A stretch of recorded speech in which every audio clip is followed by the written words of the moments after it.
আসসালামু আলাইকুম গাইস, আজকে ছোলার ঘুগনি রান্না করব। তো চলুন কথা না বাড়িয়ে রান্নায় চলে যাই। আমি এখানে কড়াই নিয়ে নিয়েছি, দিয়ে দিচ্ছি পরিমাণ মতো তেল। তেলটা গরম হয়ে আসলে দিয়ে দেবো পেঁয়াজ কুচি।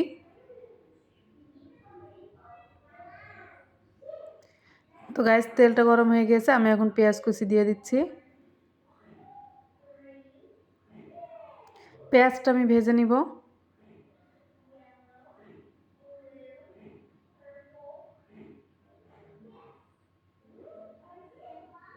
দিয়ে দিচ্ছি তেজপাতা,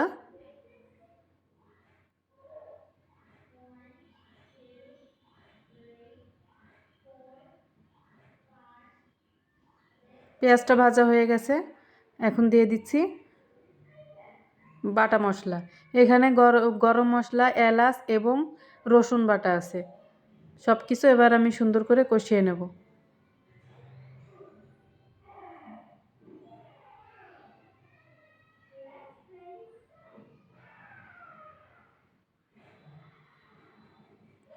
মশলাগুলো আমি কষিয়ে নেব।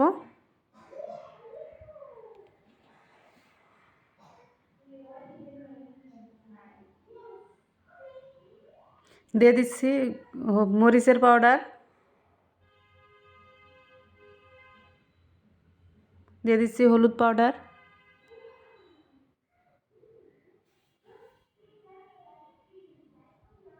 স্বাদ মতো লবণ।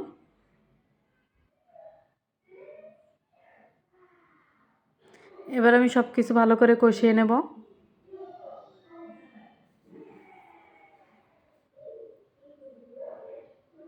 হালকা পানি দিয়ে দিচ্ছি। পানি দিয়ে আমি ভালো করে কষিয়ে নেব।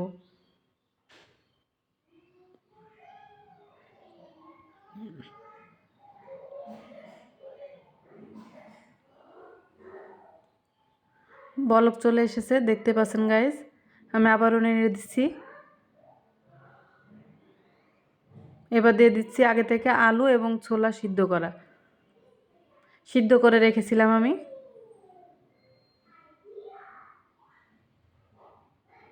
সুন্দর করে মিক্সড করে নিব। মিক্সড করে নিয়েছি আমি।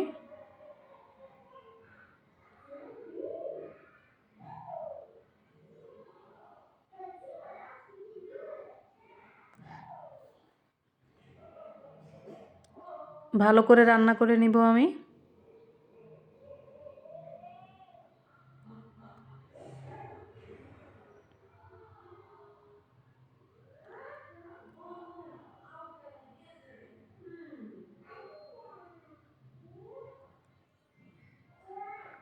তো গাইস, পানি প্রায় শুকিয়ে এসেছে আমার।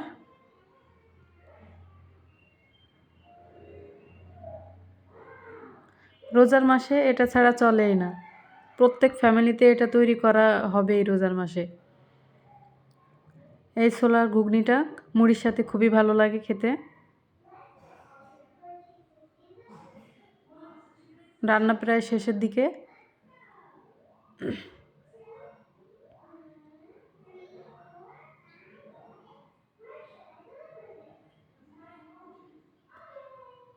পানিটা শুকিয়ে গেছে, নামিয়ে নেব। এবার নামিয়ে পরিবেশন করে নিয়েছি আমি।